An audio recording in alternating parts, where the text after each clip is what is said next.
Now, you may have read reports during the week of how Jedward had been rescued by the Irish Coast Guard after they became trapped on a sandbank by the incoming tide near their home in Dublin. Along with another family member, John and Edward had been out for a walk when they got into trouble in fading light and a fast incoming tide. Thankfully, though, the alarm was raised and the Coast Guard came to their rescue. Well, joining us now from their home in Dublin, the two lads themselves, John and Edward. Hi, guys. Hey, Jerry. Hey, this is John. Edward, come over here. Edward. Okay, yeah. So, Jerry, it's great to talk to you. It's lovely to talk to you.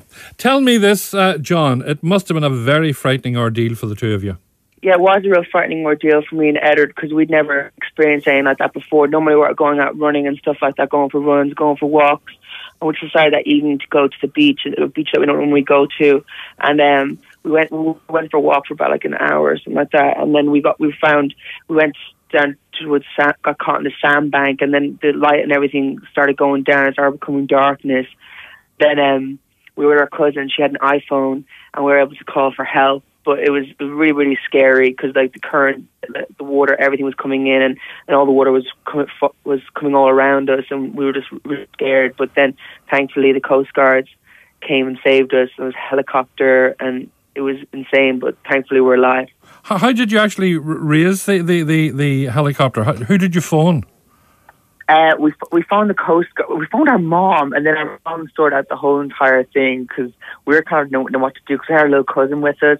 So we had to like make a smart decision because like the thing about the terrain is that it was totally different because we walk because as the night falls, all the water comes in, and then when you look back, it's like totally different, and it was all like swamp and marsh, and it was just like because our little cousin couldn't even swim around that type of stuff, so we had to like think big and couldn't take responsibility because me and John, like, because we'd be able to swim, but she wouldn't be able to swim. But we wouldn't even tell, our mom didn't even tell them it was us. Like, we didn't say, because we just wanted to be normal. We didn't know it was us. And then after the whole thing ended, they knew it was us. So how long was it from the time the alarm was raised until the rescuers arrived? I don't know. I think it was like an hour or something, or maybe, I don't know how long it was. I think it was an hour. You must have been terrified, though, weren't you? I think it was getting real cold, but because we had such adrenaline and we didn't really register it all happened. And then we woke up the next morning. It was like, did that happen? And then there was all these news stories about it, and then we were like, whoa, it was crazy. How did they get you back to safety, John?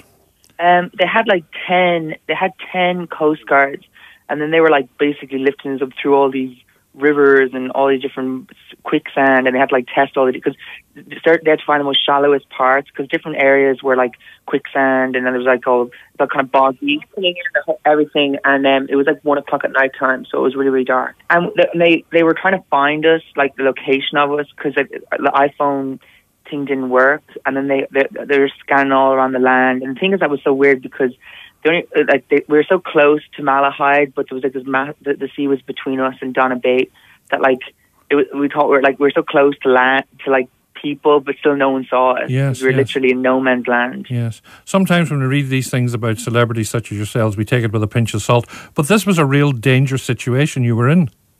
Yeah, but it's crazy because you never think it's going to happen to you.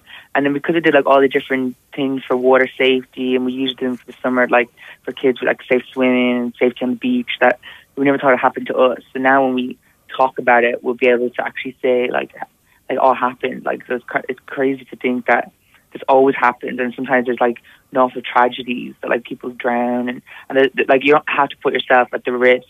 Like you just need to call the Coast Guard because they're there and they're volunteers and they want to help because they don't want to like have to go to some parent's door and say their kid died or something. Of course. It's good to like always like save the number on your phone and like find it in your local area. Good advice. Is Edward there, John? Can he hear us? I was Edward. John was talking. It was me. We're both here. This is John, and that's Edward. I'm so confused. John was talking to you, and then John was talking to me, and Edward was talking to me. Tell me this, guys. It all ended happily, thanks. But as you say, there is a lesson for other people, like walking near water at any stage. Be very careful what you do. Yeah, and the thing about it is, even if you think you're the best swimmer, it's different to swimming in a swimming pool because you got sand, you got tide, you got undercurrent, you got like different like pipes and everything. Like it's totally different to swimming in a swimming pool. So I think it'd be best from doing the water campaigns and stuff that we've done before, that you should always do the right thing and call, and not try attempt to swim out and save yourself. That you should always do the right thing and call the Coast Guard. Well, as they say, all's well that ends well, and the two of you get out of it safely, thank goodness. Yes. Tell me a little bit about the music, guys. What are you up to of late? What's happening to you music-wise? Basically, we had 3 albums, but we wrote our whole entire new album, and it's all written by us. It's not like, oh, we co-wrote with people. Like, it's completely, we got all the songs, we wrote them all together, got into the studio. We'd no producers, we knew exactly what we wanted, and right now we're just getting all the songs mastered and mixed. And then we had our single Free Spirit, and I think Graham Norton played it like 5 times in his radio show, and Paul O'Grady played it once. So a lot of people who never played Jedward like it. And we filmed the music video in Wicklow, and then we filmed it in Rome as well. We just flew there for a day because we make a lot of our music videos. Like, literally, we bought a really good camera, and then John films me, I film him. We got a tripod, but no one knows they look really professional, but no one ever taught us how to do it, so we just learned how to do it ourselves. Tell me this, has Jedward Mania finally settled down, or are your lives still as hectic as ever? They're as busy as ever. It's like we might not be in the newspapers every day, but our fans will all come to our concerts. Like, you don't have to be everywhere to be able to do what you do. So I think it's good that it's kind of different because our fans, like, they're growing up and stuff. So they're more mature, and they want to be part of it all. So they want to, like, tweet radio stations and do all that type of stuff. Like, I think it's all just a team effort, and like, it's all so cool. Like, we went to Australia, we went to Canada, we went to all the European countries, so there's loads to do. I tweeted last night that you were coming onto the programme today, and I got tweets back from people as far away as South America. So there you go, the fan base is still enormous. And also, talking about a fan base, your YouTube channel, it's at nearly 45 million hits. Yeah, 45 million? Okay, we get more. That's just on our YouTube channel. Yeah. Like, we just make loads of funny videos, like, for our fans, just to keep them updated. But then we have, like, Vivo and all that stuff. But I think it's real good that people have the interest, and because I think it's kind of like we're like their, like, adrenaline for, like, the day. They, like, watch a video of Jedward, and then they feel real good. It's just them. Like, we give them confidence to go out into the world and live their life to the fullest. Yeah, because, like, you see fans, the transformation from a fan that you met the first time, and then a year down the road, you see they've totally transformed themselves. They're much more happier. They're much more outgoing. They've made friends with, like, other Jedward fans. So I think, like, we've kind of helped a lot of our fans. Like, even through tough times, we always melt away the darkness and show them the light at the end of the tunnel. Because sometimes, like, we get letters that are 100% down, like, really, like, tell us all their emotions, and they're not having a good time in school, and then me and John have to be the bigger people, and, like, maybe thing in life is to be kind to everyone around you, and, like, not be selfish and always be self-centered. It's about being kind to everyone you meet along the way, and whoever needs your help, you help them. Yeah, because, like, a lot of our, like, I think it's so crazy because, like, do you know, like, where you meet different people in the media and different people who work here and there, like, me and John treat them all as equal, like, and then when it all comes back, and then everyone says you're cool. Well, guys, you're certainly cool. Your mum's looking after you now. She's managing you now. Is that right? Yeah, our mom.